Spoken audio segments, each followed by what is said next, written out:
നാം ചോദിക്കുന്നതിലും നനയ്ക്കുന്നതിലും അത്യന്തം പരമായി ചെയ്യുവാൻ നമ്മിൽ വ്യാപരിക്കുന്ന ശക്തിയാൽ കഴിയുന്നവന് സഭയിലും ക്രിസ്തുയേശുവിലും എന്നേക്കും തലമുറ തലമുറയായി മഹത്വമുണ്ടാകട്ടെ. ദൈവത്തിൻ്റെ മാറ്റമില്ലാത്ത വചനം ശ്രദ്ധിക്കുന്ന പ്രിയപ്പെട്ടവരെ, നിങ്ങളുടെ പ്രാർത്ഥന ദൈവം കേൾക്കുന്നുണ്ട്. നിങ്ങളുടെ നിലവിളി ദൈവസന്നിധിയിൽ എത്തിയിട്ടുണ്ട്. നിങ്ങളുടെ ചോദ്യം ദൈവം കേട്ടിട്ടുണ്ട്. നിങ്ങളുടെ ചിന്തകൾ ദൈവം അറിയുന്നുണ്ട്. ഇന്ന് പകൽ പരിശുദ്ധാത്മാവ് നമുക്ക് ആലോചന തരികയാണ്. നാം ചോദിക്കുന്നതിലും നനയ്ക്കുന്നതിലും അത്യന്തം പരമായി ചെയ്യുവാൻ നമ്മിൽ വ്യാപരിക്കുന്ന ശക്തിയാൽ കഴിയുന്നവന്. പ്രിയപ്പെട്ടവരെ, നിങ്ങളുടെ മറുപടി നിങ്ങളിൽ തന്നെ പുറത്തു വരും. കാരണം നിങ്ങളുടെ അകത്ത് ദൈവമുണ്ട്. നിങ്ങൾ ഒരു പക്ഷേ ശരീരത്തിൽ ബലഹീനരായിരിക്കാം, മാനസികമായി ഒത്തിരി തളർച്ചയിലൂടെ കടന്നു പോകുന്നവരായിരിക്കാം. എങ്ങനെ പുറത്തു വരും എന്ന് ചിന്തിച്ച് ഭാരപ്പെടുന്നവരായിരിക്കാം. ജീവിതത്തിൽ ഒത്തിരി തോൽവികൾ ഏറ്റുവാങ്ങിയവരായിരിക്കാം. നാളെയെക്കുറിച്ചുള്ള, ഭാവിയെക്കുറിച്ചുള്ള ആകുല ചിന്തകളാൽ മനം കലങ്ങുന്നവരായിരിക്കാം. നിങ്ങൾക്കൊരു വിടുതലുണ്ട്. നിങ്ങളുടെ ചോദ്യത്തിന് മറുപടിയുണ്ട്.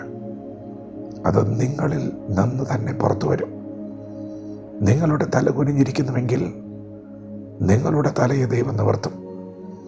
നിങ്ങൾക്ക് ശബ്ദിക്കുവാൻ പോലും കഴിയാതെ നിങ്ങൾ ഞരങ്ങുന്നുണ്ടെങ്കിൽ നിങ്ങളുടെ നാവ് തുറന്നു തന്നെ നിങ്ങൾ ദൈവത്തെ അത്യുച്ചത്തിൽ മഹത്വപ്പെടുത്താൻ പോവുകയാണ്. എവിടെയാണോ നിങ്ങൾ തകർക്കപ്പെട്ടത് അവിടെ തന്നെ ഒരു ദൈവശക്തി വ്യാപരിക്കും. അതെ, നമ്മിൽ വ്യാപരിക്കുന്ന ശക്തിയാൽ കഴിയുന്നവന് നിങ്ങളുടെ അകത്ത് ദൈവമുണ്ട്. ദൈവം നിങ്ങളിൽ ഉണരാൻ പോവുകയാണ്. നിങ്ങളുടെ അകത്ത് ദൈവമുണ്ട്. ദൈവം നിങ്ങളിൽ എഴുന്നേൽക്കാൻ പോവുകയാണ്.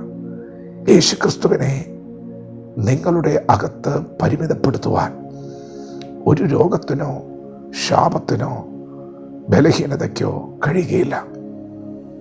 യേശു കർത്താവ് കല്ലറയിൽ അടക്കപ്പെട്ടപ്പോൾ യേശു കർത്താവ് ഉയർത്തെഴുന്നേൽക്കുമെന്നുള്ളത് ദൈവിക വാഗ്ദത്തമായിരുന്നു. നിങ്ങൾക്ക് വാഗ്ദത്തം ലഭിച്ചിട്ടുണ്ട്. ദൈവം നിങ്ങളെ മാനിക്കുമെന്ന്, അനുഗ്രഹിക്കുമെന്ന്, ഉപയോഗിക്കുമെന്നൊക്കെ പറഞ്ഞിട്ടുണ്ട്. പ്രിയപ്പെട്ടവരെ, യേശുവിനെ ഉയർപ്പിക്കുമെന്നാണ് പിതാവ് പറഞ്ഞത്. എന്നാൽ യേശു കർത്താവ് പുറത്തു വരാതിരിപ്പാൻ ചിലർ കല്ലുരുട്ടി വെച്ചു, ചില മുദ്രകളൊക്കെ പതിപ്പിച്ച്, കാവൽക്കാരെയൊക്കെ വെച്ച് യേശുവിൻ്റെ ഉയർപ്പിനെ തടയാൻ ശ്രമിച്ചു. എന്നാൽ വാഗ്ദത്തത്തിൻ്റെ സമയമായപ്പോൾ സ്വർഗത്തിൽ നിന്ന് ദൂതനിറങ്ങി കല്ലുരുട്ടി മാറ്റി. ആ കല്ലറ തുറന്നു. യേശു കർത്താവ് മൂന്നാം നാൾ മരണത്തെ ജയിച്ച് ഉയർത്തെഴുന്നേറ്റു. നിങ്ങളുടെ അകത്ത് യേശുവുണ്ട്. യേശുവിനെ ലിമിറ്റ് ചെയ്യുവാൻ ആർക്കും കഴിയില്ല. നിങ്ങളോട് ആരെങ്കിലും നിങ്ങളെ ദൈവം ഉപയോഗിക്കുമെന്നോ നിങ്ങൾ വെളിച്ചമാകുമെന്നൊക്കെ പറഞ്ഞിട്ടുണ്ടെങ്കിൽ അത് നിങ്ങളോട് പറഞ്ഞതാണ്. എന്നാൽ ഒന്നുകൂടി ആഴത്തിൽ പറഞ്ഞാൽ നിങ്ങളുടെ അകത്ത് നിങ്ങളിൽ വസിക്കുന്ന ക്രിസ്തുവിനോടുള്ള ദൂതാണ്. യേശുക്രിസ്തു ഭൂമിയിൽ ന്യായം സ്ഥാപിക്കും.